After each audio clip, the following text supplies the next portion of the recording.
Gawa po tayo ng ating sariling version ng cheese roll para hindi na kailangan bumili at pang merienda ng mga bata.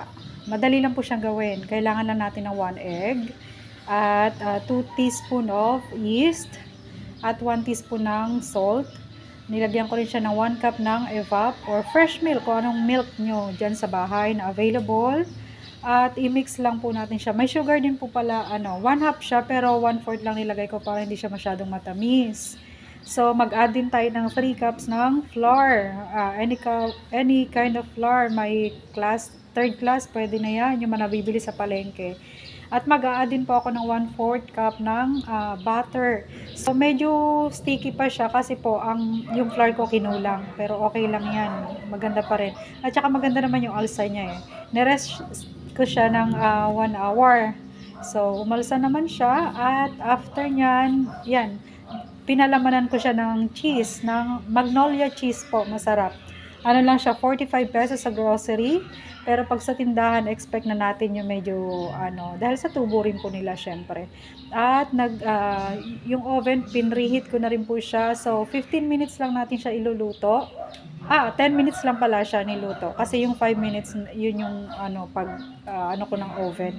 Tapos, sa mahinang apoy lang po natin siya iluluto sa up and down fire ng oven. So, 160 degrees Celsius. So, after 10 minutes, nakaluto na tayo. Mabilis lang po siya kasi nga medyo hindi siya siksik na tinapay. Kailangan malambot. Parang ensaymada bread lang po siya. Tapos, may palaman na siya sa loob ng cheese. I-roll pa natin siya sa milk powder. So, yung milk powder na ginamit ko is birch tree lang yan. So, sa grocery nga, sa Dali is 8.75 lang yung birch tree. Masarap din yung Bray brand, of course. At yan, syempre gustong-gusto ni Little Dudong dahil mahilig po siya sa bread kaysa sa kanin. At kahit di siya mahilig sa cheese, nagustuhan niya rin po talaga yan dahil sa milk powder at yung lasa ng tinapay. Super soft inside po. At napaka-easy, napakadaling gawin. Yung yeast, pwede kayo makabili dyan sa palengke. May 5 pesos lang isang balot. Makakaluto na kayo ng bread na kung anong gusto nyong bread. Yun nga lang, kung wala kayong oven, pwede sa air fryer. Hindi ko lang siya alam kung pwedeng steam.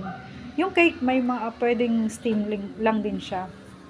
At yan, tikim ang time na si nanay ang naunang tumikim. Dalawa yun sa akin, dalawa